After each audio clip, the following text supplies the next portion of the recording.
Amen. Hallelujah, hallelujah, hallelujah.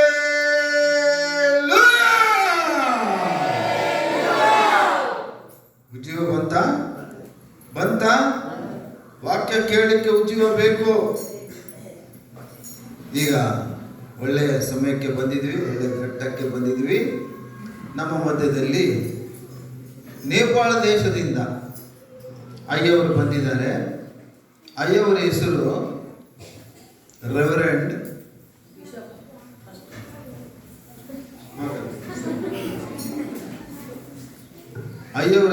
Reverend Som Prasad Rizal. ಹೇಳ್ರಿ, Rizal, Som Prasad Rizal. ಅವರು ಬ್ರಾಹ್ಮರು. ದೇವರನ್ನ ನಂಬಿ ದೇವರು ಸೇವಕರಾಗಿ ರೆವರೆಂಡ್ ಆಗಿ ಈಗ ಹೋದ ತಿಂಗಳು 8ನೇ ತಾರೀಕು ಬಿಷಪ್ ಆಗಿ ಅವರಿಗೆ ಅಭಿಷೇಕ ಆಗಿದೆ. ಚಪ್ಪಾಳಿ ಹೊಡೆಯೋಣ ಒಂದ್ಸರಿ.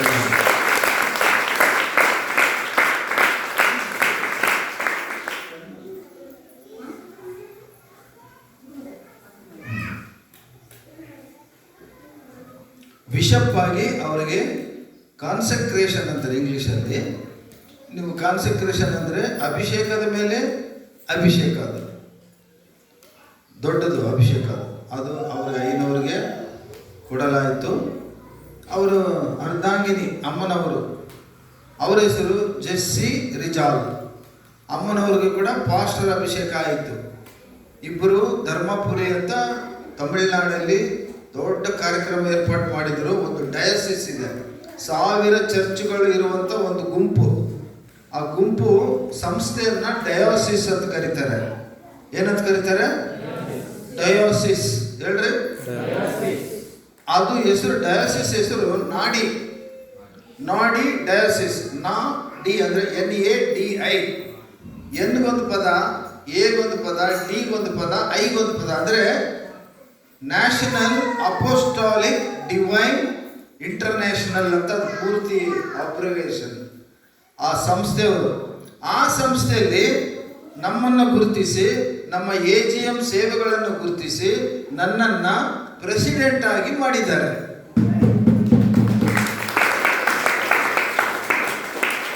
ಬಳ್ಳಾರಿಯಲ್ಲಿ ಹೋದ ವರ್ಷ ಒಂದು 32 ಮಂದಿಗೆ ಅಭಿಷೇಕ ಕೊಟ್ಟಿದ್ವಿ. ಸುವಾರ್ತಿಕರಾಗಿ, ಪಾಸ್ಟರ್ಗಳಾಗಿ, ರೆವರೆಂಡ್ ಆಗಿ, ಆಮೇಲೆ ಮದುವೆ ಮಾಡುವ ಸರ್ಟಿಫಿಕೇಟ್ಗಳಾಗಿ ಎಲ್ಲ ರೀತಿಯಲ್ಲಿ ಮಾಡಿದ್ವಿ. ಸಣ್ಣ ಕಾರ್ಯಕ್ರಮ ಬಳ್ಳಾರಿಯಲ್ಲಿ ಮಾಡಿದ್ದು, ಆದರೆ ತಮಿಳುನಾಡಲ್ಲಿ ದೊಡ್ಡ ಕಾರ್ಯಕ್ರಮ ಮಾಡಿದರು. ಆ ಕಾರ್ಯಕ್ರಮದಲ್ಲಿ ಅಯ್ಯನವರು ನೇಪಾಳ ದೇಶದಿಂದ ಬಂದರು. ಆ ಅಭಿಷೇಕ ಕಾರ್ಯಕ್ರಮ ಹೊಂದಿಕೊಂಡ್ರವರು. ಮತ್ತು ಅಯ್ಯನವರು ಇವತ್ತು ದೇವರ ಚಿತ್ತದಂತೆ ಪ್ರಣಾಳಿಕೆಯಂತೆ ವಾಕ್ಯ ಸಂದೇಶವನ್ನು ಕೊಡಲಿಕ್ಕಾಗಿ ಅವರು ಬಂದಿದ್ದಾರೆ. ಶ್ರದ್ಧೆಯಿಂದ ನಾವೆಲ್ಲರೂ ಕೇಳಿಸ್ಕೊಳ್ಳೋಣ. ಬೆಳಗಿನ ಜಾವ ಬಳ್ಳಾರಲ್ಲಿ ವಾಕ್ಯ ಅವರೇ ಹೇಳಿದರು. ನಾವು ಎಲ್ಲೆಲ್ಲಿ ಸೇವೆಗೆ ಹೋಗಿದ್ವಿ ಎಲ್ಲ ಕಡೆ ಅವರೇ ವಾಕ್ಯ ಹೇಳ್ತಾ ಇದ್ದಾರೆ. ಆದರೆ ದೇವರ ಚಿತ್ತ ಇದೆ. ಅಯ್ಯನವರು ಕೂಡ ಬಹಳ ನಮ್ರತೆಯಿಂದ ಇರ್ತಾರೆ. ಅವರು ಬಹಳ ದೀನತ್ವದಿಂದ ಇರ್ತಾರೆ. ಅವರು ಯಾರಿಗೆ ಮಾತಿನಿಂದ ಕೂಡ ಅವರಿಗೆ ತೊಂದರೆ ಕೊಡಲ್ಲ. ಬಹಳ ಏನಂತೀವಿ ನಾವು, ವರ್ಚಸ್ಸಿರುವಂಥ ವ್ಯಕ್ತಿ. ಅಯ್ಯನವರಿಗೆ ವಾಕ್ಯ ಹೇಳ್ತಾರೆ. ವಾಕ್ಯ ಹೇಳಬೇಕಾದ್ರೆ ಇಂಗ್ಲೀಷ್ನಲ್ಲಿ ಹೇಳ್ತಾರೆ ಅವರು. ಆ ವಾಕ್ಯ ಇಂಗ್ಲೀಷ್ನಲ್ಲಿ ಹೇಳುವಾಗ ಅಮ್ಮ, ಆತ್ಮೀಯ ತಾಯಿ ಬಿಷಪ್ ಪುಷ್ಪಲತಮ್ಮ ಅನುವಾದ ಮಾಡ್ತಾರೆ ಕನ್ನಡದಲ್ಲಿ. ಚೆನ್ನಾಗಿ ಕೇಳಿಸ್ಕೊಳ್ಳ್ರಿ, ಬರ್ಕೊಳ್ಳೋರು ಬರ್ಕೊಳ್ಳಿ, ಎಲ್ಲವೂ ಚೆನ್ನಾಗಿ ಕೇಳಿಸ್ಕೊಳ್ರಿ, ವಾಕ್ಯವನ್ನು ಅರ್ಥ ಮಾಡಿಕೊಳ್ಳ್ರಿ. ನಾವು ವಾಕ್ಯಗಳು ಎದಕ್ಕೆ ಕೇಳಿಸ್ಕೊಳ್ಬೇಕು ಅಂದರೆ ದಿನೇ ದಿನೇ ನಾವು ಅಭಿವೃದ್ಧಿ ಆಗಬೇಕು. ಏನು ಅಭಿವೃದ್ಧಿ ಆಗಬೇಕು ಅಂದರೆ ಆತ್ಮೀಯವಾಗಿ ಅಭಿವೃದ್ಧಿ ಆಗಬೇಕು. ಒಂದು ವಿಷಯ ಏನಂದರೆ ನೀವು ಪರಿಶುದ್ಧರಾಗಬೇಕು. ಪರಿಶುದ್ಧರಿಂದ ಇನ್ನೇನಾಗಬೇಕು ಮುಂದೆ ಅಂತಂದರೆ ಅತಿ ಪರಿಶುದ್ಧರಾಗಬೇಕು ನೀವು. ಹಲ್ಲೆಲೂಯಾ. ಕೆಲವರು ಏನಾಗ್ತಾರೆ ಅಂದರೆ ಪರಿಶುದ್ಧರಿಂದ ಮತ್ತೆ ತಿರ್ಗಾ ವಾಪಸ್ಸು ಪಾಪಿಗಳಾಗ್ತಾರೆ. ಅದು ಒಳ್ಳೇದಾ ಇದು ಒಳ್ಳೇದಾ? ಅತಿ ಪರಿಶುದ್ಧರಾಗೋದು ಒಳ್ಳೇದಾ ಪಾಪಿಗಳಾಗೋದು ಒಳ್ಳೇದಾ? ಮತ್ತೆ ನೀವೇನಾಗ್ಲಿಕ್ಕೆ ಬಯಸ್ತೀರಿ? ಅದು ಮೇಲೆ ಮೇಲೆ ಮೇಲೆ ಮೇಲೆ ಹಾಗೆ ಪರಲೋಕಕ್ಕೆ ಹೋಗ್ಬಿಡ್ಬೇಕು ನಾವು. ಹಿಂದಕ್ಕೆ ಹೋಗ್ಬೇಡ್ರಿ. ನೀವು ನಿಮ್ಮನ್ನು ನೀವು ಬಲಪಡಿಸ್ಕೋಬೇಕು, ಸ್ಥಿರಪಡಿಸ್ಕೊಳ್ಬೇಕು, ಪರೀಕ್ಷಿಸ್ಕೊಳ್ಬೇಕು, ಪರಿಶೋಧಿಸ್ಕೊಳ್ಬೇಕು, ಹೇಳುವಂಥ ವಾಕ್ಯಗಳು ಅರ್ಥ ಮಾಡ್ಕೊಳ್ಬೇಕು. ನನ್ನಲ್ಲಿ ಇರಬಾರದ ಗುಣಗಳು ಏನಾದರೂ ಇದ್ದರೆ ಅದನ್ನು ತೆಗೆದುಹಾಕೋಬೇಕು. ಏನಾದರೂ ಅವಶ್ಯಕತೆ ಇದೆ, ವಾಕ್ಯದಲ್ಲಿ ಹೇಳಿದ ವಿಷಯಗಳು ನನ್ನಲ್ಲಿ ಇಲ್ಲವಾ ಅವನು ತೆಗೆದುಕೊಂಡು ಒಳಗಡೆ ನಾವು ತುಂಬಿಸಿಕೊಳ್ಬೇಕು. ಹಾಗಾಗಿ ಈಗ ದೇವರಿಗೆ ಮಹಿಮೆ ಆಗಲಿ. ಅಯ್ಯನವರು ವಾಕ್ಯ ಹೇಳುವಾಗ ನಾವೆಲ್ಲರೂ ಕೂಡ ಏನು ಮಾಡಿ ಇನ್ನೊಂದು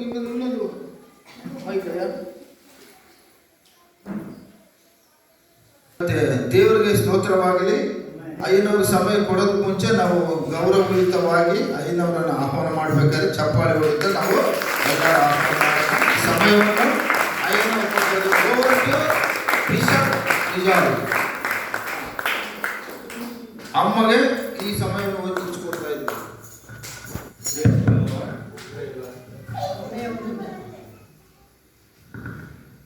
ಎಲ್ಲರಿಗೂ ದೇವರ ಅತಿ ಪರಿಶುದ್ಧ ನಾಮದಲ್ಲಿ ನಿಮ್ಮೆಲ್ಲರಿಗೆ ವಂದನೆಗಳು. ತಂದೆ, ಕುಮಾರ, ಪರಿಶುದ್ಧಾತ್ಮ ತ್ರೈಕ ದೇವರ ನಾಮದಲ್ಲಿ ನಿಮಗೆ ವಂದನೆಗಳು. ಈಗ ಅಯ್ಯವ್ರ ಬಗ್ಗೆ ಹೇಳಿದರು, ಆದರೆ ಇವರು ನಮಗೆ ಹೇಗೆ ಪರಿಚಯ ಆದರು ಅನ್ನೋದನ್ನು ನಾನು ಒಂದೆರಡು ಮಾತಲ್ಲಿ ಹೇಳ್ತೇನೆ. 2001ನೇ ಇಸವಿ ನಾವು ಬಿಹಾರ್ಗೆ ಹೋಗಿ ಬಿಹಾರ್ ನೇಪಾಳ ಸೇವೆ ಮಾಡಿಕೊಂಡು ಅಪ್ಪಾಜಿ ನಾನು ಟ್ರೇನಲ್ಲಿ ಬರ್ತಾ ಇದ್ವಿ. ಆಗ ನಾವು ಟ್ರೇನಲ್ಲಿ ಬರುವಾಗ ಅದೇ ಟ್ರೈನಲ್ಲಿ ಇವರು ನೇಪಾಳಿಂದ ಬೆಂಗಳೂರಿಗೆ ಬರ್ತಾಯಿದ್ರು. ಆಗ ನಮ್ಗೆ ಎದುರು ಬದರು ಸೀಟಲ್ಲಿ ಕೂತಾಗ ಒಬ್ರಿಗೊಬ್ರು ಪರಿಚಯ ಆಗಿ ಮಾತಾಡಿಕೊಂಡು ದೇವರ ಮಕ್ಕಳು ನಮ್ಮ ಜೊತೆ ಇದ್ದಾರೆ ಅಂತ ನಮಗೂ ಭಾಳ ಸಂತೋಷ ಆಯಿತು. ಇನ್ನು ಚಿಕ್ಕವರು ಯವನಸ್ತ್ರವಾಗಿನ 2001, ಇವಾಗ ಎಷ್ಟು 2026, ಎಷ್ಟು ವರ್ಷ ಆಯಿತು? 25 ವರ್ಷ ಆಯಿತು ಮಕ್ಕಳೇ. ಇವರು ನಮಗೆ ಪರಿಚಯ ಆಗಿ ದೇವರ ಮಕ್ಕಳಾಗಿದ್ದರು, ಮದುವೆಯಾದರು, ದೇವರ ಸೇವಕರಾದರು, ಅವರಿಗೂ ಮಕ್ಕಳಾದರು. ಆ ಮಕ್ಕಳು ಇವಾಗ ಡಿಗ್ರಿ ಓದ್ತಾ ಇದ್ದಾರೆ. ಇಬ್ಬರು ಗಂಡು ಮಕ್ಕಳು ಇವರಿಗೆ ಕೂಡ, ಒಬ್ಬರು ನೇಪಾಳಲ್ಲಿ ಓದ್ತಾ ಇದ್ದಾರೆ, ಒಬ್ಬರು ಕೆನಡಾದಲ್ಲಿ ಓದ್ತಾ ಇದ್ದಾರೆ. ಈ ರೀತಿಯಲ್ಲಿ ಪರಿಚಯ ಆಯಿತು ನಮ್ಮದು ಮಕ್ಕಳಿಗೆ. ಇವರು ನಿಮ್ಮ ಹಾಗೆ ನಮಗೆ ಕೆನಡಾ ದೇಶ, ಕೆನಡಾ ದೇಶ ಫಾರಿನಲ್ಲಿ ಓದ್ತಾ ಇರೋದು ನಿಮ್ಮ ಮಗದು. ಒಬ್ಬನು ನೇಪಾಳಲ್ಲಿದ್ದಾನೆ. ಇವರು ನಮಗೆ ನಿಮ್ಮ ಹಾಗೆ ಇವರು ಕೂಡ ನಮಗೆ ಮಕ್ಕಳೇ, ಆತ್ಮೀಯ ಮಕ್ಕಳೇ, ದೇವರು ಕೊಟ್ಟಂಥ ಮಕ್ಕಳು. ಇವರು ನಮ್ಮ ಜೊತೆ ಸಹವಾಸದಲ್ಲಿರೋದಕ್ಕೆ 25 ವರ್ಷ ಆಯಿತು ಮಕ್ಕಳೇ. 25 ವರ್ಷ ಅಂದರೆ ಏನಂತಾರಪ್ಪ? ಸಿಲ್ವರ್ ಜುಬ್ಲಿ ಆಯಿತು ನಮಗೆ ಇವರಿಗೆ ಪರಿಚಯ ಆಗಿ. ದೇವರು ಇಂಥ ಒಳ್ಳೆ ಸಹವಾಸ ಕೊಡ್ತಾನೆ. ಈ ಮಕ್ಕಳು ಸೇವಕರಾಗಿ ಇವಾಗ ಈ ಅಯ್ಯವರು ಬೆಂಗಳೂರಿಗೆ ಓದೋಕ್ಕೆ ಅಂತ ಬಂದಿದ್ರು. ನೇಪಾಳಿಂದ ಓದ್ತಾ ಕೆಲಸ ಮಾಡ್ತಾಯಿದ್ರು. ಕೆಲಸ ಮಾಡ್ತಾ ಅವರು ಬ್ರಾಹ್ಮಣರಾಗಿ ಪೂಜಾರಿಗಳವರು. ಅವರು ಸಾಕ್ಷಿ ಭಾಳ, ನಾನೇ ಹೇಳ್ಬಿಡ್ತೀನಿ, ಅವ್ರು ಹೇಳೋಕ್ಕೆ ಮತ್ತೆ ಲೇಟ್ ಆಗ್ತದೆ, ನಾನೇ ಹೇಳ್ಬಿಡ್ತೀನಿ ಅವ್ರು ಹೇಗೆ ಯೇಸ್ವಾಮಿ ನಂಬಿದ್ರು ಅಂತ. ಕೂಡಪ್ಪ ಒಂದು ನಿಮಿಷ. ಬ್ರಾಹ್ಮಣರಲ್ಲ, ಪೂಜೆಗಳು ಮಾಡೋರು. ಅವರಪ್ಪ ಪೂಜಾರಿ. ಪೂಜೆ ಮಾಡ್ಬೇಕಂದ್ರೆ ಏನು ಮಾಡ್ತಾರೆ? ದೇವರಿಗೆಲ್ಲ ಪೂಜೆ ಮಾಡೋ ಸಾಮಾನು ಇರ್ತಾವಲ್ಲ, ಪೂಜಾ ಸಾಮಾನು, ಅವನ್ನ ದಿನ ತೊಳಿಬೇಕು. ಆ ಪೂಜಾ ಸಾಮಾನು ತೊಳೆಯೋ ಕೆಲಸ ಅವರಪ್ಪ ಇವರು ಕೊಟ್ಟಿದ್ದಾರೆ. ಈ ತೊಳಿತಾ ಇವರಿಗೆ ಒಂದು ಆಲೋಚನೆ ಬಂದ್ಬಿಟ್ಟದೆ.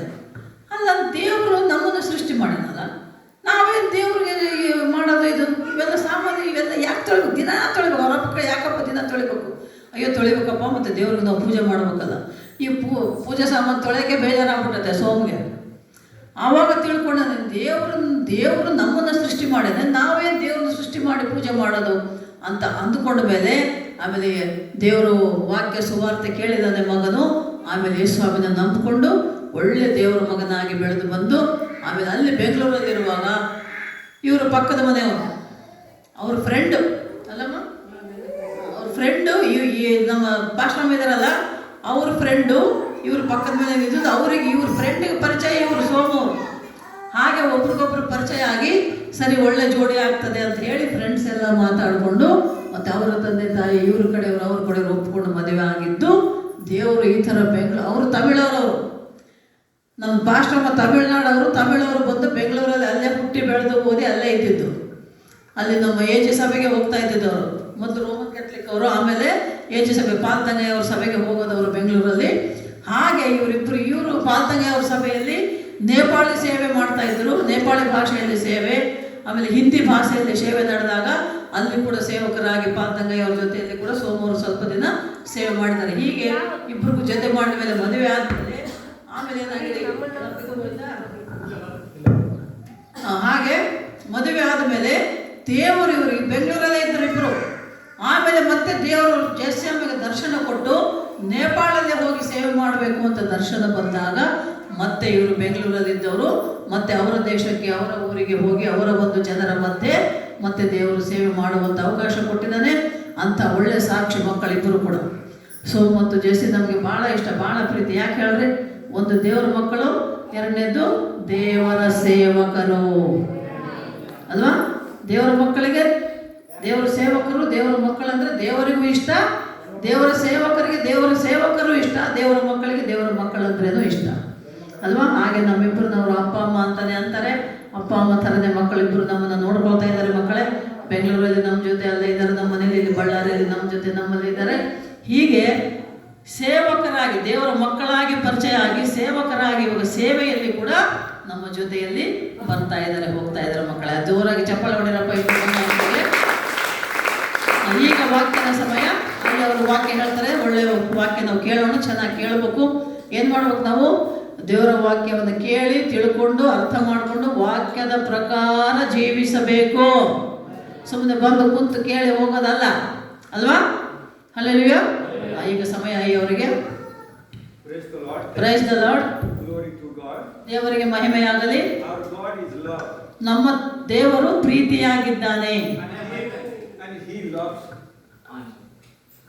And he loves each one of us. ನಮ್ಮ ದೇವರೇ ಪ್ರೀತಿ. ಜೀಸಸ್ ಈಸ್ ಲವ್ ಅಂತ ಹೇಳ್ತಾರೆ ಇಂಗ್ಲಿಷಲ್ಲಿ. ಅರ್ಥ ಆಯ್ತಾ? ಯೇಸುವೇ ಪ್ರೀತಿ. ಆತನು ನಮ್ಮನ್ನೆಲ್ಲವನ್ನರನ್ನು ಲೋಕವನ್ನು ಪ್ರೀತಿಸುವವನಾಗಿದ್ದಾನೆ. When he loved, that means he also forgave us. He don't calculate all our past sins. ಆತನು ಯೇಸು ಸ್ವಾಮಿ ನಮ್ಮನ್ನು ಪ್ರೀತಿಸ್ತಾನೆ ಅಂದ್ರೆ ಅರ್ಥ ಏನು ಅಂದ್ರೆ ಆತನು ನಮ್ಮ ಎಲ್ಲ ಪಾಪಗಳನ್ನ ಕ್ಷಮಿಸಿದ್ದಾನೆ. Because he loved us, he also wants us to have a quality of love. ಯೇಸು ನಮ್ಮನ್ನು ಪ್ರೀತಿಸ್ತಾನೆ. ಆತ ಬಯಸೋದು ಕೂಡ ನಾವು ಕೂಡ ಅದೇ ಪ್ರೀತಿಯಿಂದ ಯೇಸಪ್ಪನನ್ನ ಪ್ರೀತಿಸಬೇಕು. ಯೇಸು ನಮ್ಮನ್ನು ಪ್ರೀತಿಸಿದಾಗ ನಾವು ಕೂಡ ಯೇಸಪ್ಪನ ಪ್ರೀತಿಸಬೇಕು. We need his love. Our natural love cannot do, but his love will help us to do. ಲೋಕದ ರೀತಿಯ ಪ್ರೀತಿ ಅಲ್ಲ, ಆತ್ಮೀಯ ರೀತಿಯ ಪ್ರೀತಿಯಲ್ಲಿ ನಾವು ಒಬ್ಬರನ್ನೊಬ್ಬರು ಪ್ರೀತಿಸಬೇಕು. ಆ ಪ್ರೀತಿ ನಾವು ಯೇಸು ಸ್ವಾಮಿ ಇದ್ದರೆ ಆ ಪ್ರೀತಿ ಮಾಡೋದಕ್ಕೆ ಸಾಧ್ಯ. Here is one story in Luke chapter 15. I'm not going to read, but I understand you know this chapter. Which verse? Which? Luke 15. ಲೂಕ ಸುವಾರ್ತೆ 15ನೇ ಅಧ್ಯಾಯ. ಅಲ್ಲಿ ಒಂದು ಸಣ್ಣ ಕಥೆ ಇದೆ.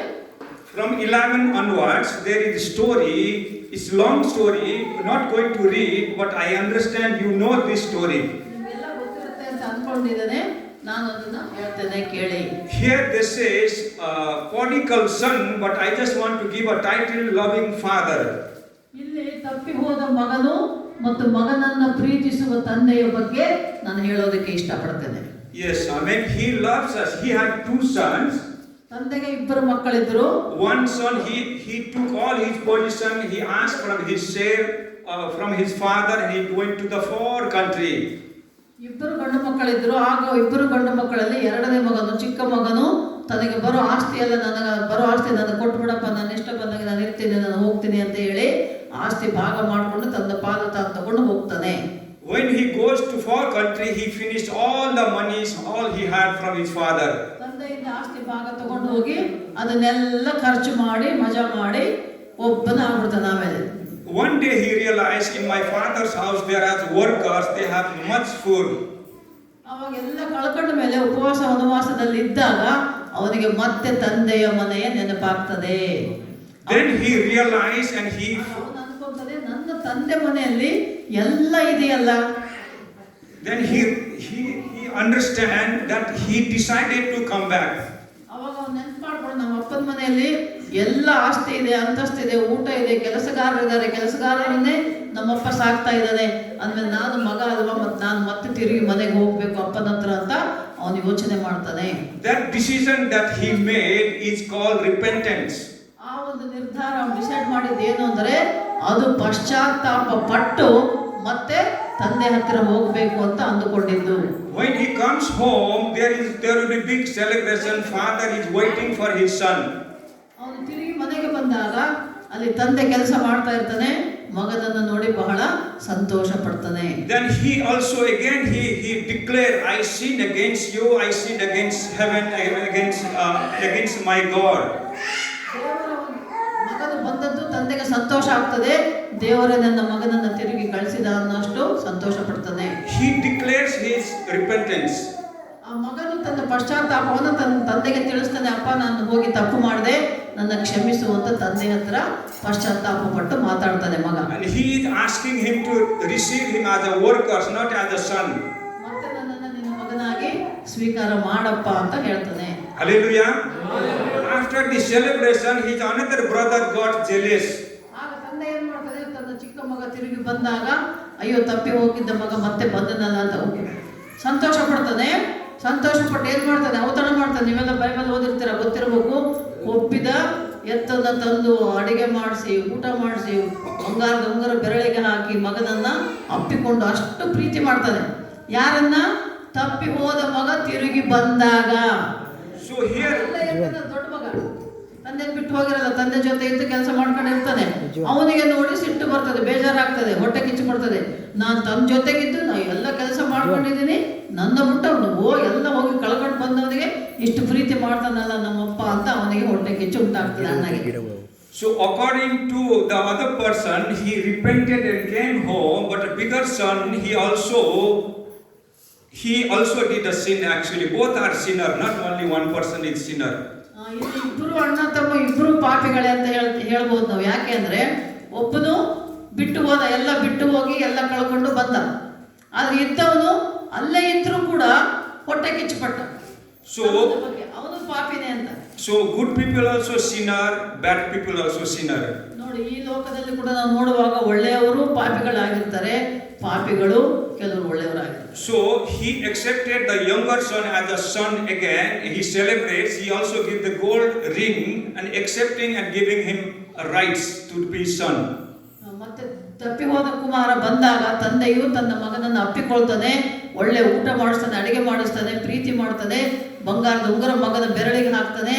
ಆ ಒಂದು ಪ್ರೀತಿಯನ್ನು ತಪ್ಪಿ ಹೋದ ಕುಮಾರ ತಿರುಗಿ ಬಂದರೂ ಕೂಡ ಅದೇ ಪ್ರೀತಿಯನ್ನು ತಂದೆ ಮೊದಲಿದ್ದ ಪ್ರೀತಿಯನ್ನೇ ಮಗನಿಗೆ ತೋರಿಸ್ತಾನೆ. So now father is explaining the bigger son to know, you are my son, whatever I have is yours. Now you need to understand this. ಅವಾಗ ತಂದೆ ಹೇಳ್ತಾನೆ ದೊಡ್ಡ ಮಗನಿಗೆ, ನೋಡಪ್ಪ, ನೀನು ಕೂಡ ನನ್ನ ಮಗನೇ, ನನ್ನದೇನಿದೆ ಎಲ್ಲವೂ ಕೂಡ ನಿನಗೆ ಸಂಬಂಧಪಟ್ಟು ನಿಂದೇನೆ ಅಂತ ಹೇಳ್ತಾನೆ. So my question is, your background from that younger son type or the elder son type? ಈಗ ನೀವು ಹೇಗಿದ್ದೀರಾ?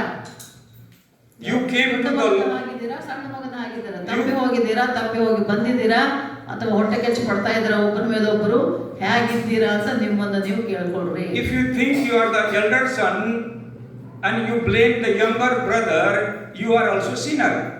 ಈಗ ನೀವು ದೊಡ್ಡ ಮಗನ ಹಾಗೆ ನಾನು ಇದ್ದೀನಿ, ಏನು ಎಲ್ಲ ಬಿಟ್ಟು ಹೋಗಿಲ್ಲ, ನಮ್ಮ ಅಪ್ಪನ ಹತ್ರ ಇದ್ದು ಅಪ್ಪನ ನೋಡ್ಕೊಂಡಿದ್ದೀನಿ, ಆಸ್ತಿ ಅಂತಸ್ತು ನೋಡ್ಕೊಂಡಿದ್ದೀನಿ ಅಂತ ನೀನು ಅಂದ್ಕೊಂಡಿದ್ರು ಕೂಡ, ನೋಡ್ಕೊಂಡಿದ್ದು ಮತ್ತೆ ತಮ್ಮನ ಮೇಲೆ ದ್ವೇಷ, ಅಸೂಯೆ, ಹೊಟ್ಟೆ ಕಿಚ್ಚು ಇಟ್ಟುಕೊಂಡಿದ್ರೆ ನೀನು ದೊಡ್ಡ ಮಗನು ಪಾಪಿಯೇ.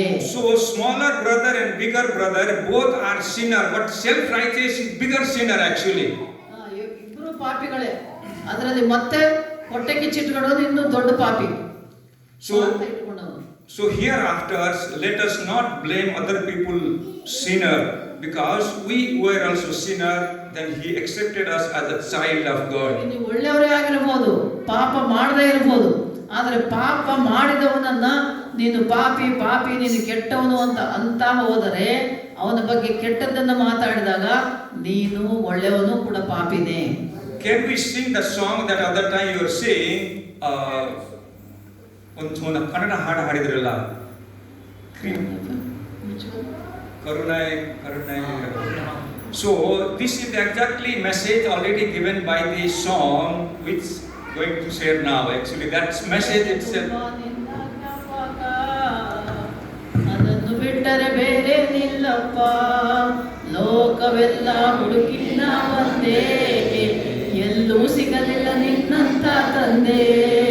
ಕರುಣಾಮಯ ದೇವ ಕರುಣಾಮಯ ದೇವ ಕರುಣಾಮಯ ದೇವ ಕರುಣಾಮಯ ದೇವ, ಬದುಕಿರುವ ದಿನವೆಲ್ಲ ನಾಮ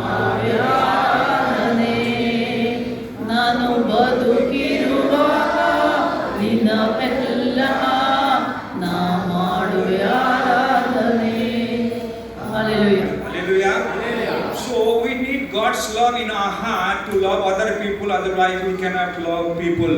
ನೋಡಿ, ನಮ್ಮ ಹೃದಯದಲ್ಲಿ ದೇವರು ಇದ್ದರೆ ನಾವು ಇನ್ನೊಬ್ಬರನ್ನ ಪ್ರೀತಿಸ್ತೇವೆ, ಇನ್ನೊಬ್ಬರು ನಮ್ಮನ್ನು ಪ್ರೀತಿಸುತ್ತಾರೆ. I was learning Kung Fu in one place in Bangalore. Kung Fu. ಬೆಂಗಳೂರಲ್ಲಿ ನಾನು ಕುಂಫು ಅನ್ನೋದೊಂದು ಇದು ಕರಾಟೆ ಇದ್ದಂಗೆ ಫೈಟ್, ಅದನ್ನು ಕಲಿಯುವಾಗ So my teacher was local person. There was another person from Korea. He was other master. ಒಬ್ಬರು ಬೆಂಗಳೂರಿನವರು, ಒಬ್ರು ಇದ್ರು ಮಾಸ್ಟರ್, ಇನ್ನೊಬ್ರು ಕೊರಿಯಾ ದೇಶದವರು ಇದ್ರು. One day the Korean master beat me very badly. ಕೊರಿಯಾದ ಮಾಸ್ಟರ್ ಇವರನ್ನ ಕಲಿಯುವಾಗ ಜೋರಾಗಿ ಹೊಡೆದು ಬಿಟ್ರಂತೆ. So he was actually doing ministry. He was Christian, but my teacher was not a Christian one. My teacher was not Christian. One who beat me was Christian. He was missionary actually. He was missionary. Yes. ಅದು kung fu ಕಲಿಯುವಂತ ಟೀಚರ್ಗಳಲ್ಲಿ Simply without any mistake, he was jealous with my teacher, so he beat his student, thinking he beat my teacher. ಇಬ್ಬರು ಟೀಚರ್ಗಳಿದ್ರಂತೆ, ಒಬ್ರು ಬೆಂಗಳೂರಿನವರು, ಒಬ್ರು Korea ದೇಶದವರು. ಇವರನ್ನು ಕಲಿಸುವಾಗ ಹೊಡೆದದ್ದು ಕ್ರೈಸ್ತ ಸೇವಕನಾದ ಅಂತಲೇ ಇವರನ್ನು ಕಲಿಸುವಾಗ ಹೊಡೆದರಂತೆ. So I had a question, why he hit me? ಆತ ಯಾಕೆ ನನ್ನನ್ನು ಹೊಡೆದ ಅಂತ ಇವ್ರಿಗೆ ಪ್ರಶ್ನೆ. So can I call my friends to hit him again? ನಮ್ಮ ಫ್ರೆಂಡ್ಸ್ ನ ಕರೆದು ಅವ್ರನ್ನ ಕೇಳಿದೆ, ಹೊಡೆಯಕ್ಕಪ್ಪ ಮತ್ತೆ ನಾನು ಅವ್ರಿಗೆ ಹೊಡೆಯೋಣ ಅಂತ ನಮ್ಮ ಕ್ವೆಶ್ಚನ್. ಅವ್ರು ನಾನು ಹೊಡೆದಾರ, ಯಾಕೆ ಹೊಡೆದ್ರು, ನಾನು ಅವ್ರನ್ನ ಹೊಡಬೇಕು ಅಂತ ಫ್ರೆಂಡ್ಸ್ ನ ಕರೆದರಂತೆ. That was thinking, but I did not do that. ಅಂದ್ಕೊಂಡ್ರಂತೆ ಫ್ರೆಂಡ್ಸ್ ನ ಕರೆದು ಹೊಡ್ಸ್ಬಿಡೋಣ ಅಂತ, ನಾನು ಹೊಡೆದನಲ್ಲ ಇದನ್ನು ಹೊಡ್ಸೋಣ ಅಂತ ಆಲೋಚನೆ ಬಂತು, ಅಷ್ಟೇ ಹೊಡ್ಸಿಲ್ಲ. Then I asked the Lord, help me to forgive him. ಅವಾಗ ಮತ್ತೆ ದೇವರನ್ನ ಪ್ರಾರ್ಥನೆ ಮಾಡಿ ಕೇಳ್ಕೊಂಡ್ರಂತೆ, ಅಪ್ಪ ನನಗೆ ಸಹಾಯ ಮಾಡು, ನಾನು ಇವರನ್ನೇನು ಮಾಡಬಾರದು. After 12 years, when I joined Bible college, I find that person in that Bible college. He was doing first year. I joined that.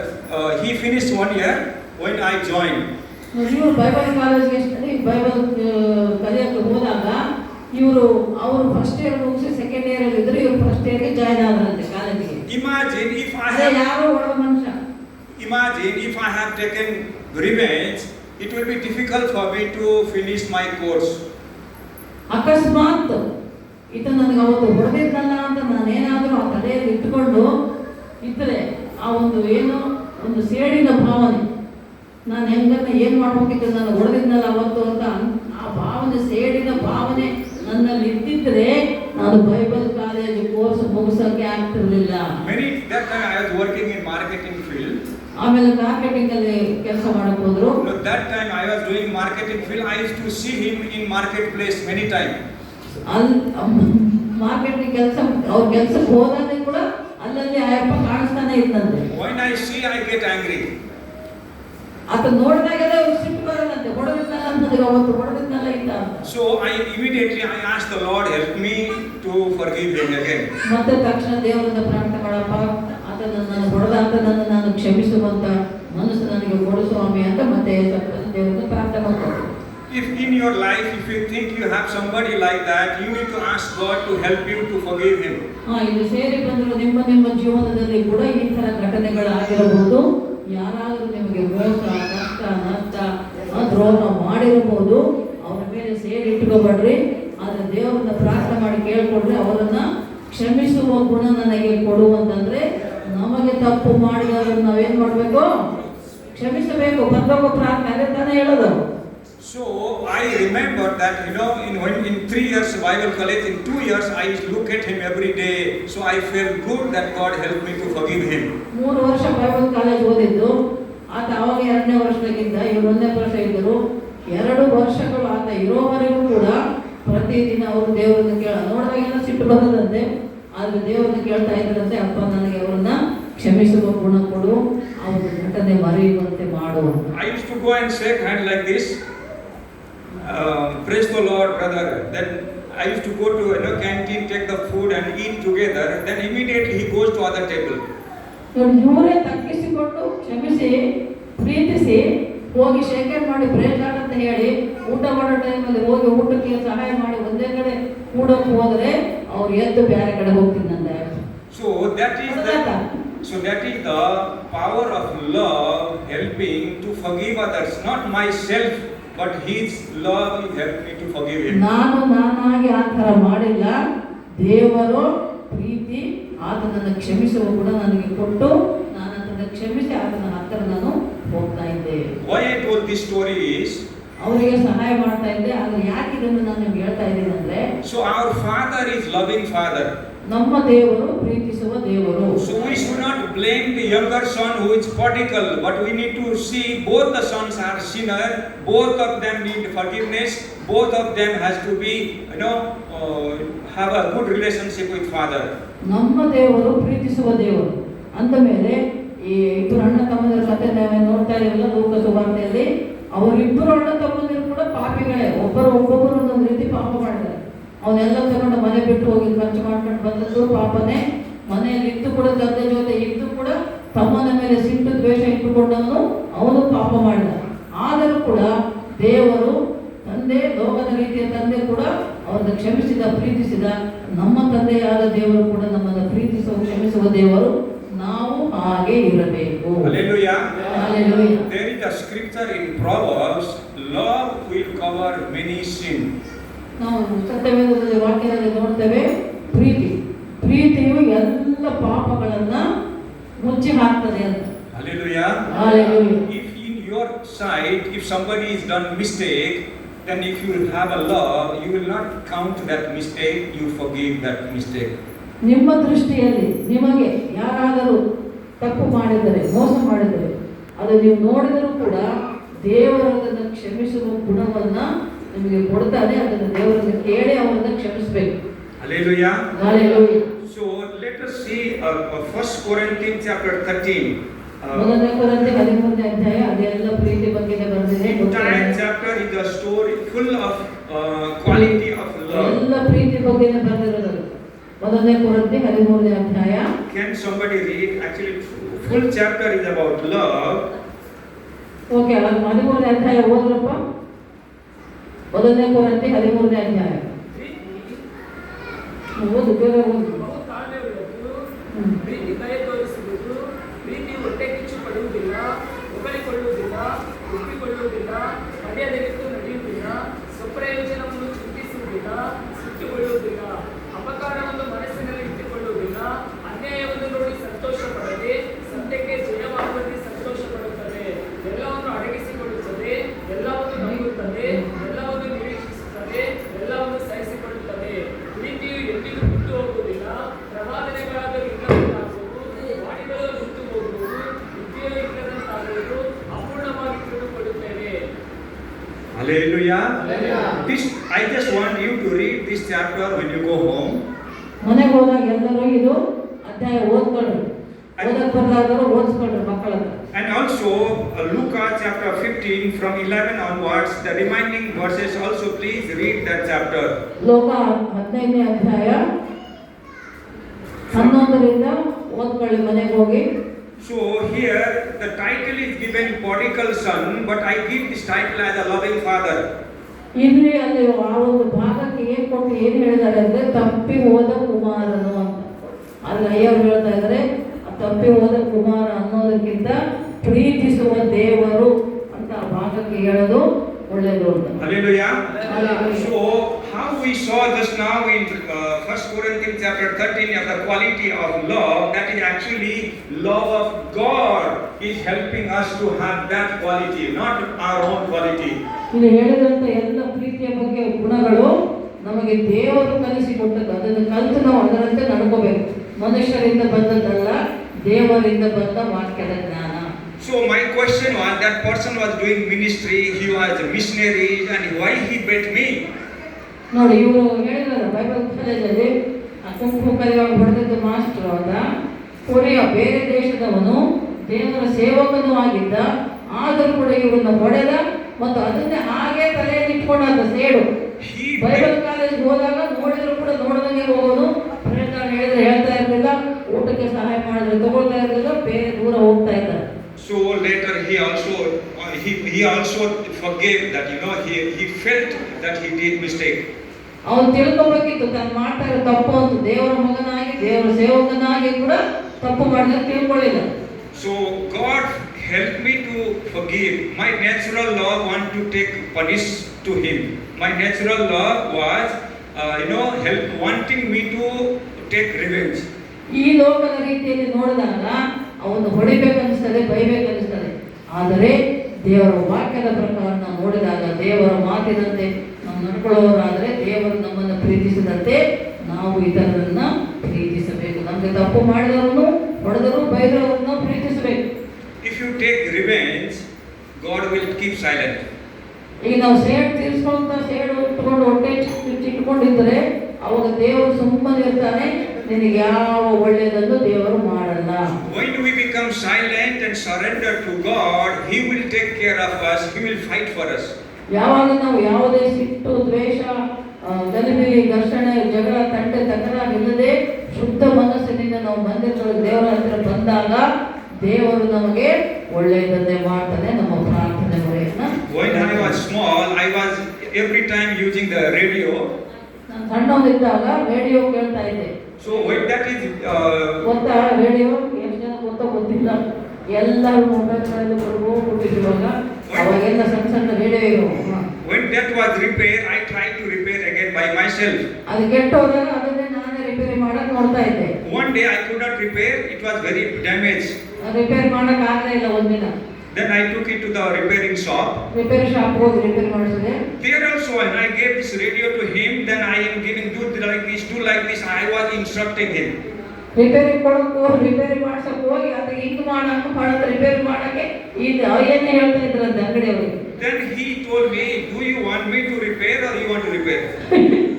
ಅಂತ ಹೇಳಿದಂತೆ ಅಂಗಡಿ ಹತ್ರ, ನೀನು ರಿಪೇರಿ ಮಾಡಿದ್ರೆ ನಾನು ರಿಪೇರ್ ಮಾಡ್ಲಪ್ಪ, ನೀನೇ ಹೇಳ್ತಿದ್ದೆ ನನಗೆಲ್ಲ. Then I said, okay, you repair. That is the reason I came.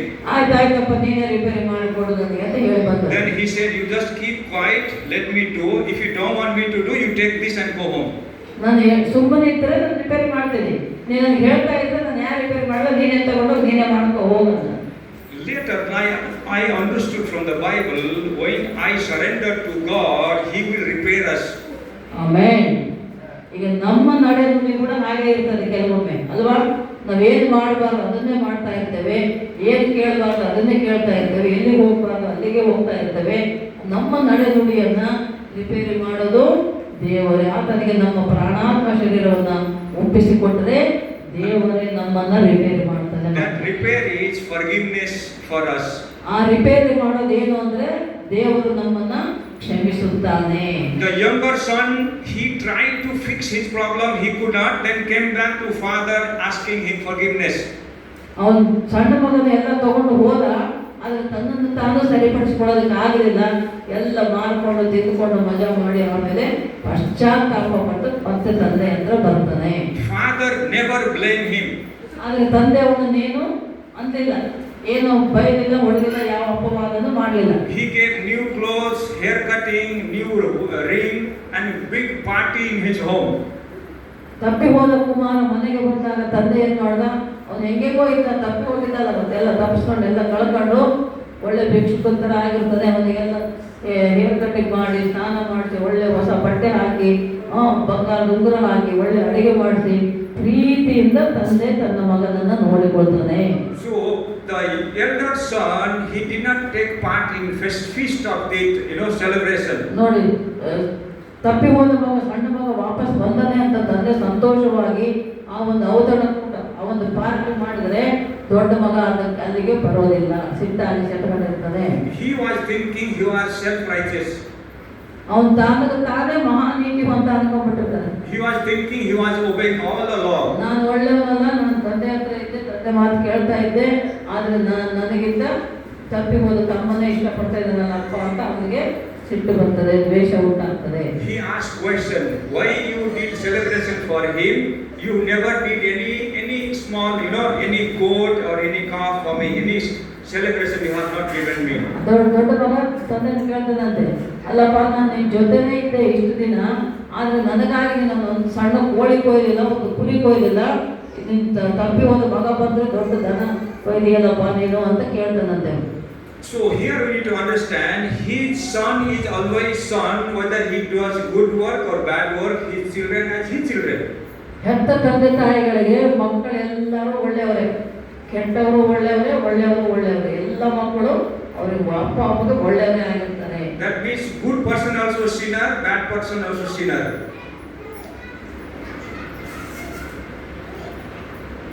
ಆದ್ರೆ ಇಲ್ಲಿ ನಾವು ನೋಡುವಾಗ ಒಳ್ಳೆಯವನು ಪಾಪಿನೇ, ಕೆಟ್ಟು ಹೋದವನು ಪಾಪಿನೇ.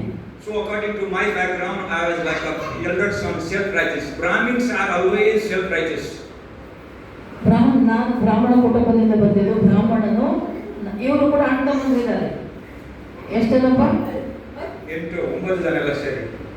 ನೀವು ಎಲ್ಲ ಸೇರಿ 9 ಜನ ಅಣ್ಣ ತಮ್ಮಂದ್ರಂತೆಯವರು. ಅದರಲ್ಲಿ ಇವರು ಕೂಡ ಯಾಕಿದ್ರಂತೆ? ದೊಡ್ಡ ಮಗ ಇದ್ದಾನೆ.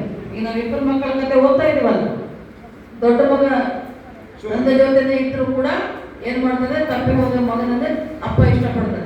ಹಾಗೆ ಇವರು ಕೂಡ ಅವ್ರ ಅಣ್ಣನಂದ್ರೆ ಅವ್ರ ಅಪ್ಪ ಇಷ್ಟಪಟ್ರೆ ಇವ್ರಿಗೆ ಆಗ್ತಾ ಇಲ್ಲ. Like a Brahmin's mindset is I am righteous. The Brahmin ಯಾವಾಗಲೂ ಏನಂತಂದ್ರೆ ನಾವೇ ಒಳ್ಳೆಯವರು, ನಾವೇ ನೀತಿವಂತರು ಅನ್ಕೊಳ್ತಾರೆ, ನಾನು ಹಾಗೆ ಇದ್ದೆ. So for Brahmins to come to the Lord, they need to understand they are also sinner. ಈಗ ಬ್ರಾಹ್ಮಣರಾದವರು ಯೇಸು ಸ್ವಾಮಿನ ನಂಬಿಕೊಂಡು ಕ್ರೈಸ್ತರಾಗಬೇಕಂದರೆ ಅವರು ಮೊದಲು ಅರ್ಥ ಮಾಡ್ಕೋಬೇಕು, ನಾನು ಪಾಪಿ ಅಂತ. This is the reason we see many places, when there are low caste people going to church, the Brahmin people, I don't want to go. That is what that elder son did. He did not participate in the celebration. ನೋಡಿ, ಈಗ ಲೋಕದ ರೀತಿಯಲ್ಲಿ ನಾವು ನೋಡಿದಾಗ ಎಲ್ಲ ಕಡೆ ಏನ್ ಹೇಳ್ತಾರೆ? ಯೇಸು ಸ್ವಾಮಿ ಅಂದರೆ ಎಷ್ಟು ದೇವರಂತ. ಬರೀ ಕೆಳಜಾತಿಯವರಿಗೆ ಬಂದನೆ ಅನ್ನಂಗೆ. ಕೆಳಜಾತಿಯವರು ಮಾತ್ರ ಯೇಸು ಸ್ವಾಮಿ ಹತ್ರ ಹೋಗ್ತಾರೆ. ಆದರೆ ಬ್ರಾಹ್ಮಣರಿಗೆ ಏನಿರ್ತದೆ ಅದು ಇಷ್ಟ ಆಗಲ್ಲ ಅಲ್ಲಿ ಹತ್ರ ಹೋಗೋದು. ಹಾಗೆ ಇಲ್ಲಿ ಇಬ್ಬರು ಅಣ್ಣ ತಮ್ಮಂದ್ರೆ ದೊಡ್ಡ ಮಗ ನಾನು ಯಾಕೆ ಹೋಗ್ಬೇಕು ಅವನ ಪಾರ್ಟಿಗೆ ಅಂತ, ಸಣ್ಣ ಮಗ ತಪ್ಪಿ ಹೋದವನು ಬಂದಾಗ ಅಪ್ಪ ಮಾಡಿದ ಪಾರ್ಟಿಗೆ ಅವನ ಕೂಟಕ್ಕೆ ದೊಡ್ಡ ಮಗ ಹೋಗೋದಿಲ್ಲ. So God is loving everyone.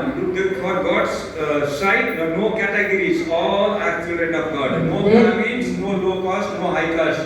All are holy people in the sight of the Lord. ನೋಡಿ, ದೇವರ ದೃಷ್ಟಿಯಲ್ಲಿ ಎಲ್ಲರೂ ಸಮಾನರೇ, ಒಂದೇ.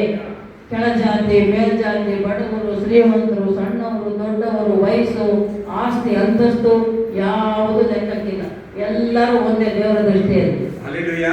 Hallelujah. So I just want you to understand, if you think like a smaller son or think like a bigger son, both are not right thinking.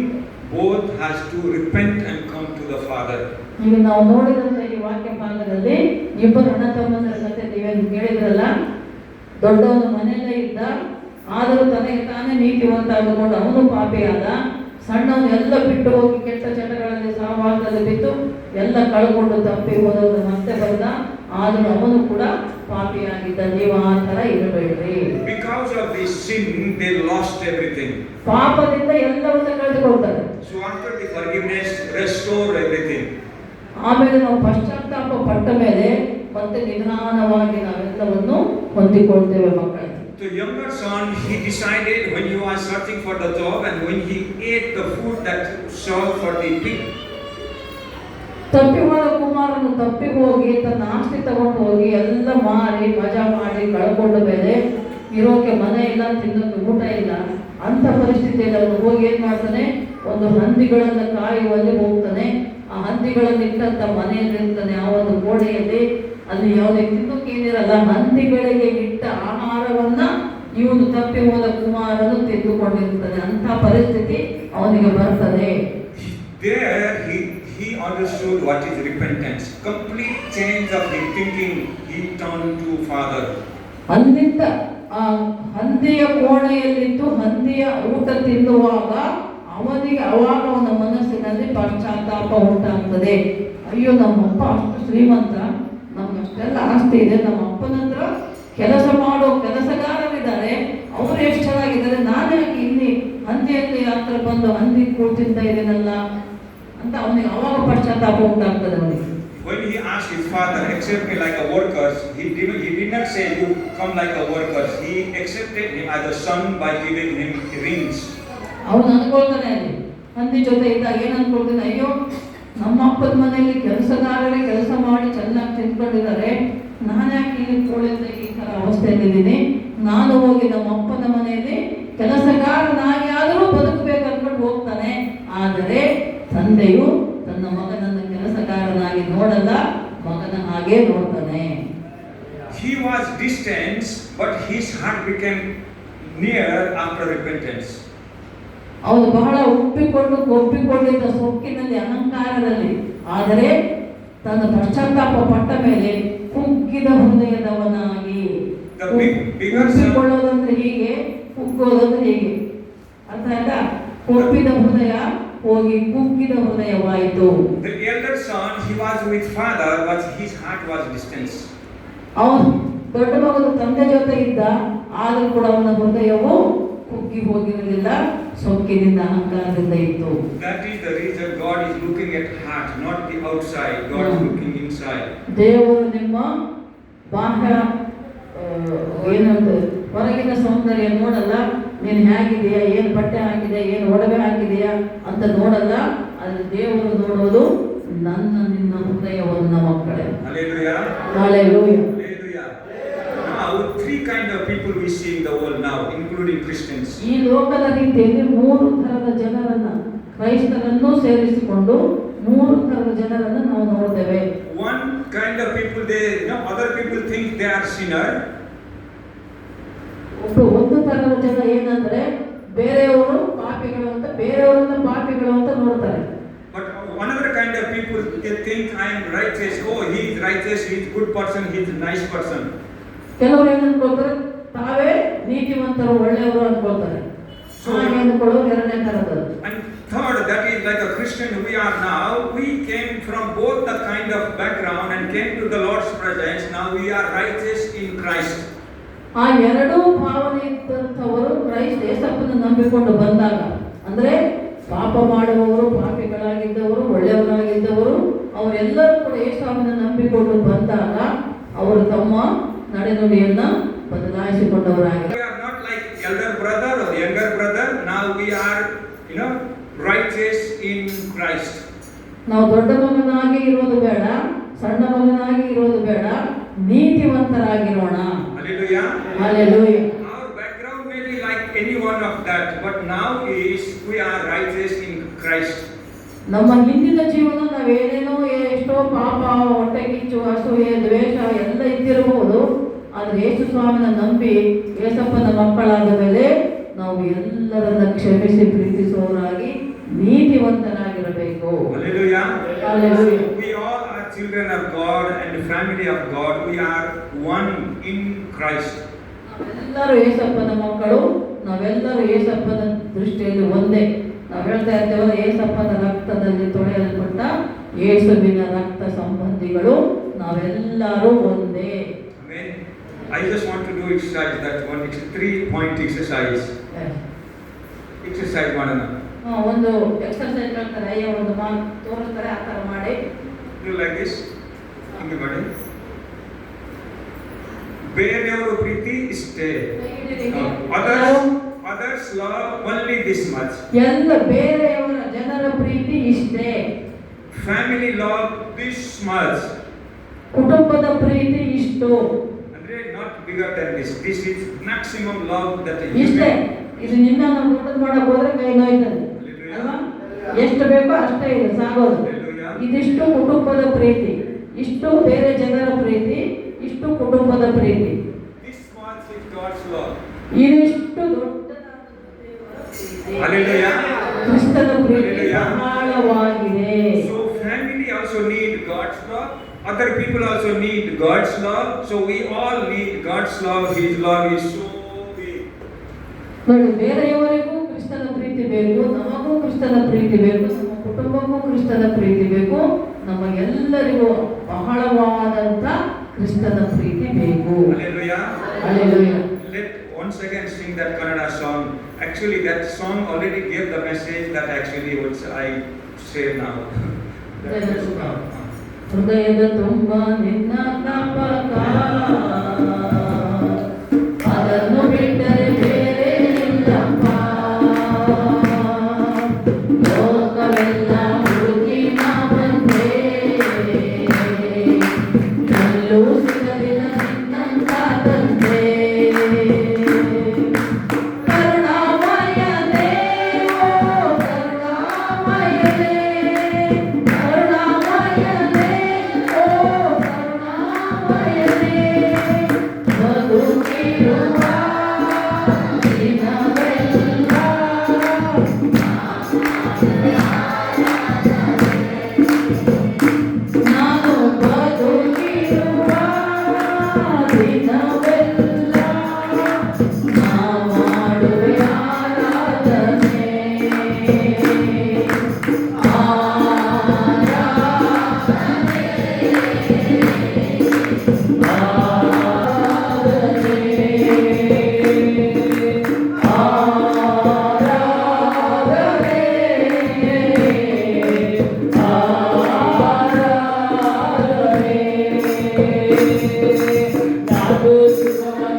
person had a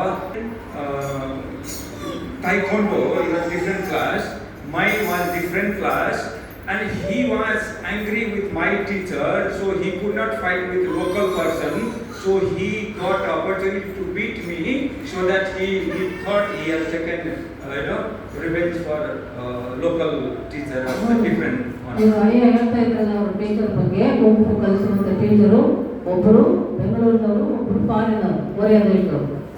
ಅವರು ಆ teacher ಜೊತೆ ಏನೋ ಬೇಜಾರಾಗಿ ಆ ಸಿಟ್ಟಿದಂತ ಇವ್ರನ್ನ ಹೊಡೆದು ಇವ್ರ ಮೇಲೆ ದ್ವೇಷ ಸಾಧಿಸ್ತಾ ಇದ್ದಂತೆ ಆ ಟೀಚರ್.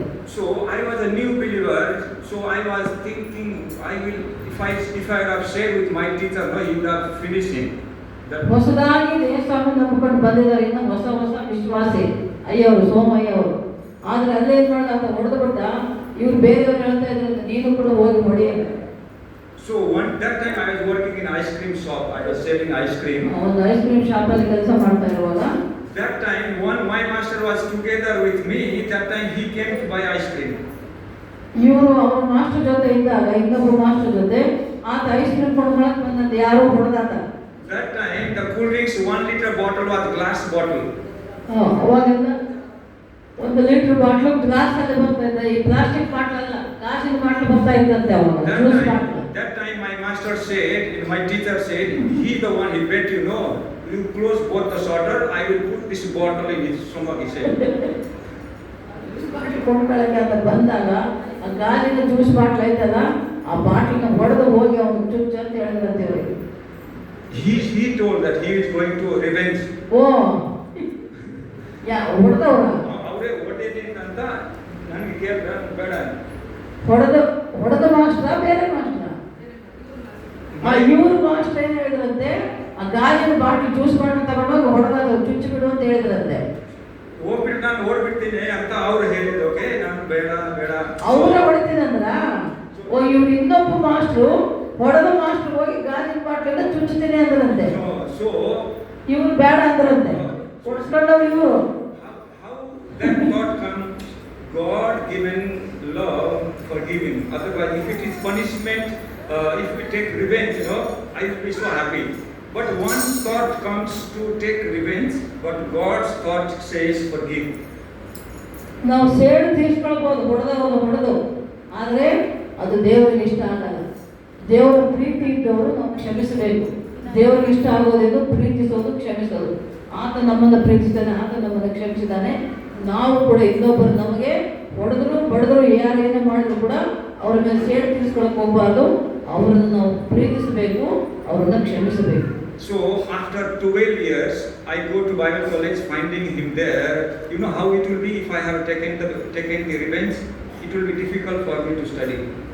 ನೋಡಿ, ಅವ್ರು ಬೈಬಲ್ ಸ್ಟಡಿ ಕಾಲೇಜ್ಗೆ ಹೋದಾಗ ಅಕಸ್ಮಾತ್ ಅದೇ ಸೇಡಿನ ಭಾಗವನ್ನು ಇದ್ದಿದ್ರೆ ಅವರು ಬೈಬಲ್ ಅಭ್ಯಾಸ ಸ್ಟಡಿ ಮಾಡೋಕ್ಕೆ ಆಗ್ತಿರಲಿಲ್ಲ. So in our day-to-day life, just like my radio story I told about, anything that you have to surrender yourself to the Lord or forgiveness to the people, let us go to God with heart full of forgiveness and surrender to the Lord. ಈಗ ನಾನು 2 ಕತೆ ಹೇಳಿದೆ. ಒಂದು repair ಮಾಡೋದು radio, ಅಲ್ಲಿ ಆತಗೆ ಸಿಟ್ಟು ಬಂದ್ಬಿಡ್ತಾರೆ. ನಾನೇ ಇವು ರಿಪೇರಿ ಮಾಡಿ ಅಂಗ ಮಾಡಿ ಅಂತ ಹೇಳುವಾಗ ಆ ರಿಪೇರಿ ಅಂಗಡಿಗೆ ಸಿಟ್ಟು ಬಂದು ನೀನೇ ಮಾಡ್ಕೊ ಹೋಗಿ ಅಂದ್ಬಿಟ್ಟ.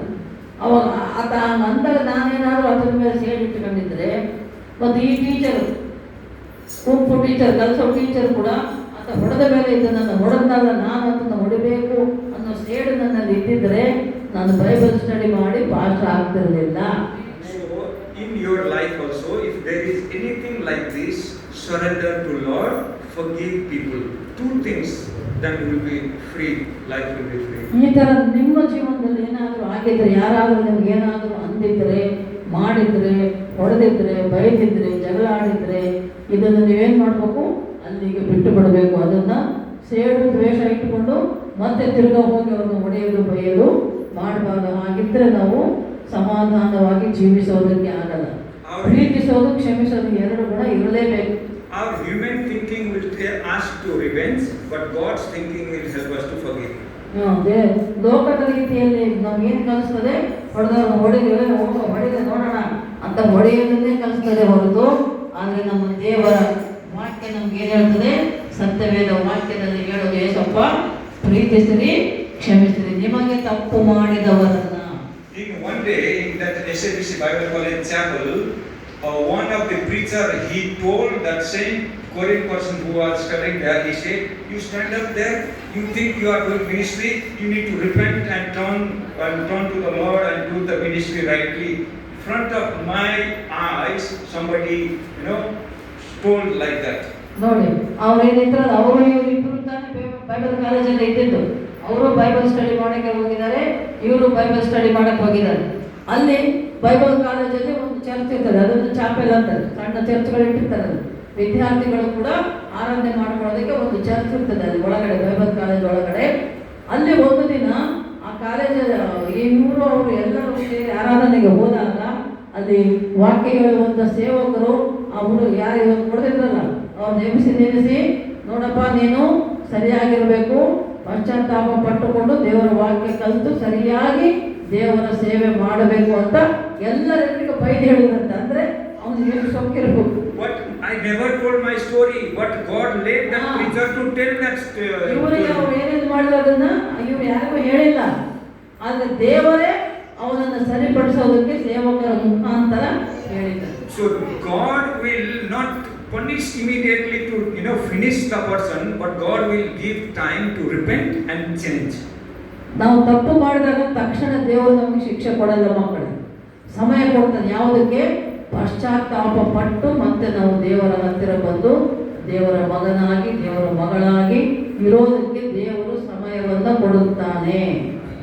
His name was Lee. Lee. ಹೆಸರು ಲೀ ಅಂತೆ. ಕೊರಿಯನ್ ಲಾ ಲೀ ಇದು ಅಂತ ಅವ್ರ ಹೆಸರು. ಆ ಅಪ್ಪನ ಹೆಸರು ಲೀ ಅಂತೆ. ಎಲ್ಲಿ ಲೀ. Two people together hating actually. Two people. One, he never asked forgiveness. He died within the 3 years. Yes, in Bangalore. No, he's another person. ನೋಡಿ, ಆ ಥರ ಇಬ್ಬರಿದ್ರಂತೆ. ಯಾವಾಗಲೂ ಪಶ್ಚಾತ್ತಾಪ ಪಟ್ಟಿಲ್ಲ, ಕ್ಷಮಾಪಣೆ ಕೇಳಿಲ್ಲ.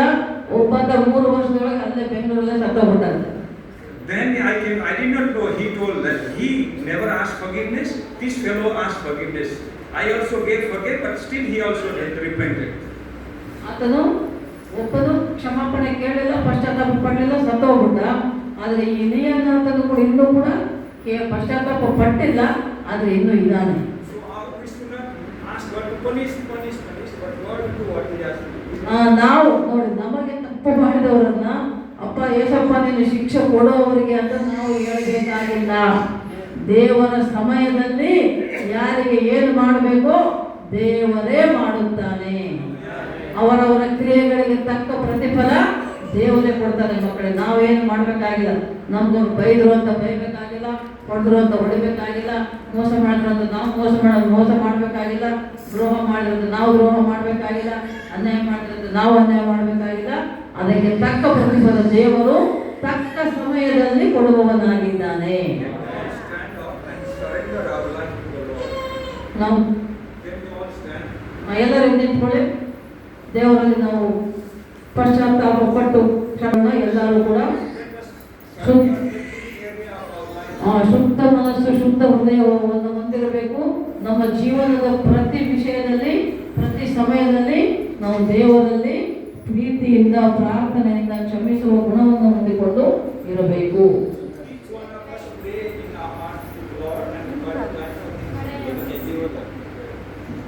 ಓಕೆ, ನಾವು ದೇವರ ವಾಕ್ಯ ನಮಗೆ ಹೇಳಿದ್ದು ಮಕ್ಕಳೇ. ಈ ದಿನ ವಾಕ್ಯದ ಒಂದು ಅರ್ಥ ಏನು, ಮುಖ್ಯ ವಿಷಯ ಏನು ಅಂದರೆ ಒಬ್ಬರನ್ನೊಬ್ಬರು ಪ್ರೀತಿಸಬೇಕು, ಒಬ್ಬರನ್ನೊಬ್ಬರು ಕ್ಷಮಿಸಬೇಕು. ಹೌದಾ? ತಪ್ಪಿ ಹೋದ ಕುಮಾರನ ಕಥೆಯಲ್ಲಿ ಕಂಡು ಬರುವುದು ಕ್ಷಮಿಸುವುದು ಮತ್ತು ಪ್ರೀತಿಸುವುದು. ತಂದೆ ಮಗನನ್ನ ಕ್ಷಮಿಸಿದ ಮತ್ತೆ ಪ್ರೀತಿಸಿದ. ಹಾಗೆ ನೀವು ಎಲ್ಲರೂ ಕೂಡ ನಿಮ್ಮ ಕುಟುಂಬಗಳಲ್ಲಿ, ನಿಮ್ಮ ಮನೆಯಲ್ಲಿ, ನಿಮ್ಮ ಬಂಧು ಬಳಗದವರ ಜೊತೆಯಲ್ಲಿ, ನಿಮ್ಮ ಸಭೆಯಲ್ಲಿ, ವಿಶ್ವಾಸಿಗಳ ಜೊತೆ, ಸೇವಕರ ಜೊತೆ ಕೂಡ ನೀವು ಇದೇ ರೀತಿ ಇರಬೇಕು. ಒಬ್ಬರನ್ನೊಬ್ಬರು ಪ್ರೀತಿಸಬೇಕು, ಒಬ್ಬರನ್ನೊಬ್ಬರು ಕ್ಷಮಿಸಬೇಕು. ಅರ್ಥ ಆಯ್ತಾ? ಎಲ್ಲಕ್ಕಿಂತ ಹೆಚ್ಚಾಗಿ ಏಸಪ್ಪ ಹೇಳಿದಂತೆ ಒಬ್ಬರಿಗಾಗಿ ಒಬ್ಬರು ಪ್ರಾರ್ಥಿಸಿಕೊಂಡಿರಬೇಕು. Hallelujah, hallelujah, hallelujah. ನಾವು ದೇವರಿಗೆ ಸಮರ್ಪಿಸಿಕೊಳ್ಳೋಣ. ಒಂದು ವೇಳೆ ಅಂಥ ಗುಣ ನಮ್ಮಲ್ಲಿ ಇದ್ದರೆ, ಇವತ್ತು ದೇವರ ವಾಕ್ಯದೊಟ್ಟಿಗೆ ನಮ್ಮನ್ನು ಹೆಚ್ಚಿಸಿದ್ದಾನೆ. ಯಾರೇ ನಮಗೆ ತಪ್ಪು ಮಾಡಿದವರು ಯಾರೇ ಇದ್ದರೆ ಅವರನ್ನು ನಾವು ಕ್ಷಮಿಸೋಣ. ಅವ್ರ ಜೊತೆ ನಾವು ಸೇಡು ತೀರಿಸ್ಕೊಳ್ಬೇಕಂತೇಳಿ ಅವ್ರ ಮೇಲೆ ಹಲ್ಲೆ ಮಾಡಬಾರ್ದು. ನಾವು ಅವ್ರಿಗಾಗಿ ಪ್ರಾರ್ಥನೆ ಮಾಡಬೇಕು, ಅವರನ್ನು ನಾವು ಕ್ಷಮಿಸಬೇಕು, ಪ್ರೀತಿಸಬೇಕು. ದೇವರ ಮಾತುಗಳಿಗೆ ಸ್ತೋತ್ರವಾಗಲಿ. ಚರಣ ಹಾಡರದು ತಪ್ಪಿపోయిన ಕುಮಾರುಡು ನೀನೇನೈತೆ ಜಲ್ದಿ.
ప్రార్థించుకున్నాం.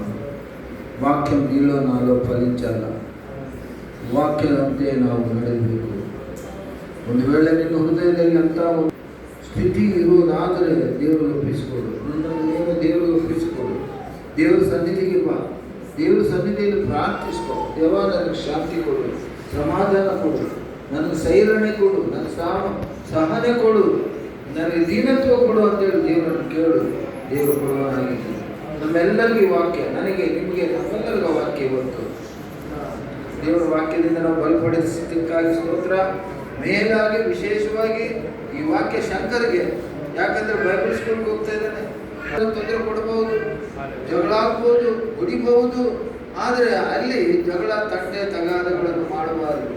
ಪ್ರಾರ್ಥಿಸಿಕೊಳ್ಬೇಕು, ದೀನತ್ವದಲ್ಲಿರಬೇಕು, ದೇವರ ಮಗನಾಗಿರಬೇಕು, ಕಲೀಲಿಕ್ಕೆ ಹೋಗಬೇಕು. ಆತ್ಮಿಕ ಜ್ಞಾನವನ್ನು, ಬೈಬಲ್ ಜ್ಞಾನವನ್ನು ಕಲೀಲಿಕ್ಕೆ ಹೋಗುವಂಥ ಮಗನು ಇವರನ್ನು ನೋಡಿ ಬೇರೆಯವರು ಬುದ್ಧಿ ಕಲಿಬೇಕು. ಅಂತ ಒಂದು ಒಳ್ಳೆ ಮಕ್ಕಳಾಗಿ ನಮ್ಮ AGM ಸಭೆ, ಸಂಜೀವನ ಕೋಟೆ ಸಭೆಯವರಂತೇಳಿ ಒಳ್ಳೆ ಹೆಸರು ಬೆಳೆಸಬೇಕು. ಅಂತ ಪರಿಸ್ಥಿತಿಗಳು ದೇವರು ಕಲ್ಪಿಸಿಕೊಡ್ಬೇಕಂತೇಳಿ ಅವರನ್ನು ಜಾಶುವಗಾಗಿ, ಶಂಕರ್ಗಾಗಿ ನಾವು ಪ್ರಾರ್ಥನೆ ಮಾಡೋಣ. ಮುಂದಿನ ದಿನಮಾನಗಳ ಇನ್ನೂ ಮಕ್ಕಳು ಯಾರು ಯವನಸ್ಥರು ಬೈಬಲ್ ಕಾಲೇಜಿಗೆ ಹೋಗಬೇಕು ಅಂತ ತೀರ್ಮಾನ ತಗೊಳ್ಳೋದಾದರೆ ಅವರು ಕೂಡ ಕಳಿಸಲ್ಪಡುವುದು ಆದರೆ ದೀನತ್ವದಿಂದಿರಬೇಕು. ಜ್ಞಾನ ಕಲಿಯಲಿಕ್ಕೆ ನಾವು ಹೋಗ್ತಾ ಇದ್ದೀವಿ. ನೀವು ಕೂಡ ಎಲ್ಲರೂ ದೇವರ ಸನ್ನಿಧಿ, ದೇವರನ್ನು ಕೇಳುವುದಾದರೆ ಆತನು ನಿಮ್ಮನ್ನು ಬಲಪಡಿಸುವನಾಗಿದ್ದಾನೆ, ಸ್ಥಿರಪಡಿಸುವನಾಗಿದ್ದಾನೆ, ನಿಮಗಾಗೂ ಏನಾದರೂ ಮಾಡುವನಾಗಿದ್ದಾನೆ. ಹಾಗಾಗಿ ನಾವೆಲ್ಲರೂ ಪ್ರಾರ್ಥನೆಯಲ್ಲಿ ಹೋಗೋಣ. ನಮ್ಮ ಮಧ್ಯದಲ್ಲಿ ಸ್ಥಾನಿಕವಾಗಿ ಸೇವೆ ಮಾಡುವಂಥ ಅಯ್ಯನವರು, ಅಬ್ರಹಾಂ ಅಯ್ಯನವರು ಕೊನೆ ಪ್ರಾರ್ಥನೆ ಮಾಡ್ತಾರೆ. ಆಶೀರ್ವಾದದ ಹೊಂದಿಕೊಂಡು ನಾವು ಹೋಗೋಣ.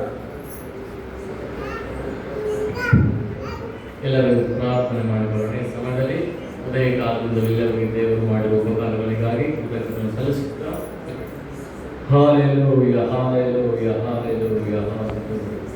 ಪರಿಶುದ್ಧುಡ ಪರಿಶುದ್ಧುಡ ಪರಿಶುದ್ಧ, ಅತಿ ಪರಿಶುದ್ಧುಡ ಮಹೋನ್ನತುಡ ನಿಮಗೆ ಸ್ತೋತ್ರವಾಗಲಿ. ಕೃಪೆಗಳ ರಾಜ ಮಹಿಮೆಗಳಿಗೆ ಯೇಸುವೇ ನಿಮಗೆ ಸ್ತೋತ್ರವನ್ನು ಸಲ್ಲಿಸುತ್ತಾರೆ ಸ್ವಾಮಿ.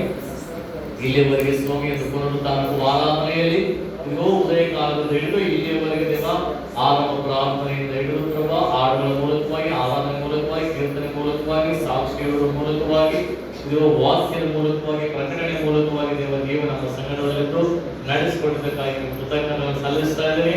ಅದೇ ರೀತಿಯಲ್ಲಿ ಪ್ರಭಾ ಈ ರೀತಿಯಲ್ಲಿ ನಾವೆಲ್ಲರೂ ಸಮಕೂಡಿದೀವಿ ಅಂತ ನಿನ್ನ ಕೃಪೆ ಆದ ಕಾರಣ ಪ್ರಭಾ ನಿಮಗೆ ಸ್ತೋತ್ರಗಳನ್ನು ಸಲ್ಲಿಸ್ತಾ ಇದ್ದೀನಿ.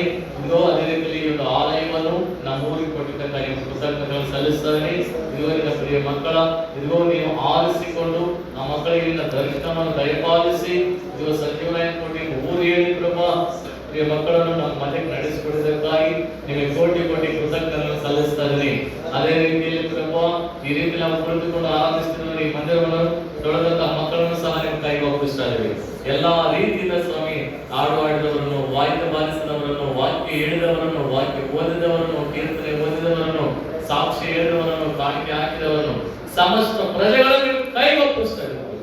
ಇಲ್ಲಿ ತಲೆಬಾಗಿರುವ ಈ ಒಂದು ಈ ರೀತಿಯ ಆರಾಧನೆಗೆ ಕಾರ್ಯಕಾರವಾಗಿ ಪ್ರತಿ ಒಬ್ಬರನ್ನು ಕೂಡ ನಿಮ್ಮ ಕೈಗೆ ಒಪ್ಪಿಸುತ್ತಾ 30ರಷ್ಟು 60ರಷ್ಟು 100ಕ್ಕೆ 100ರಷ್ಟು ಹಿಂತಿರುಗಿ ಬಲವನ್ನು ಕೊಡು, ಶಕ್ತಿಯನ್ನು ಕೊಡು, ಕೈ ಕೆಲಸಗಳು, ರೂಪಗಳು, ಧರ್ಮಗಳನ್ನು ಆಶೀರ್ವದಿಸಿ ನಿನ್ನ ನಾಮಕ್ಕೆ ಮಾತ್ರ ಮಹಿಮೆ ತರಬೇಕಂತ ಹೇಳಿ ಇದು ಬಂದಿರುವ ಸೇವಕರು ನಿಮ್ಮ ಕೈಗೆ ಒಪ್ಪಿಸುತ್ತಾರೆ. ಮತ್ತೆ ಹಿಂತಿರುಗಿ ಅವರು ಸೇವಕರಾಗಿ ಅವರು ನಡೆಸಿಕೊಡ್ಬೇಕಂತ ಬೇಡಿಕೊಳ್ಳುತ್ತಾ ಸಮಸ್ತ ಮಹಿಮಾ ಘನತೆ ಪ್ರಭಾವ ನಿಮಗೆ ಸಲ್ಲಿಸುತ್ತಾ ಅತಿ ಬೇಗ ಬರಲು ನಜರೇಯನ ಯೇಸು ಕ್ರಿಸ್ತನ ಹೆಸರಿನಲ್ಲಿ ಬೇಡಿಕೊಂಡು ಬಂದಿದ್ದೇವೆ ಪರಲೋಕದ ತಂದೆ.